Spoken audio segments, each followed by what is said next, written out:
எவ்வளோ நைஸாக நல்லா பவுடர் ஆகணும். கொஞ்சம் பொறுமையாக செய்யணும் சரிங்களா. மிக்சியை வந்து நம்ம லோவில் வச்சு மீடியமில் வச்சு ஹையில் வச்சோன்னா நம்ம வந்து நல்லா வந்து ஹையில் வச்சோன்னா சீக்கிரமாக ஆகாது. மீடியமில் வச்சு பொறுமையாக செய்யணும். பார்த்திங்களா எவ்வளோ அழகாக வந்து பவுடர் ஆகிடுச்சுன்னு. நல்லா நைஸாக அரைச்சிடணும். இப்போ இதை சாதத்தில் சூடாக சாதம் வச்சுட்டு நெய் போட்டுட்டு இதை தொட்டுட்டு இதுக்கு அப்பளம் தொட்டுட்டு சாப்பிட்டிங்கன்னா செம்மையாக இருக்கும். தொட்டுக்கவே இல்லைனாலும் அப்படியே நீங்கள் வாயில் வச்சிங்கன்னா கரைஞ்சிரும். அந்த காலத்தில் வந்து பெரியவங்க வந்து முதல்ல சாப்பாட்டுக்கு வந்து இந்த கருவேப்பிலை பொடியை ஒரு உருண்டை வந்து ஒரு உருண்டை சாதம் வச்சு அதை போட்டு சாப்பிடுவாங்க.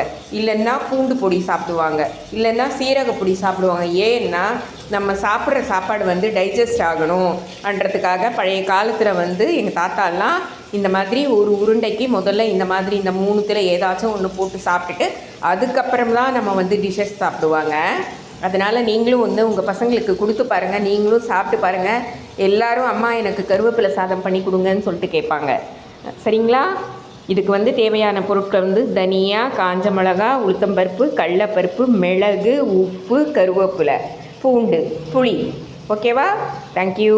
லைக் பண்ணுங்கள், ஷேர் பண்ணுங்கள், கற்றுக்குங்க.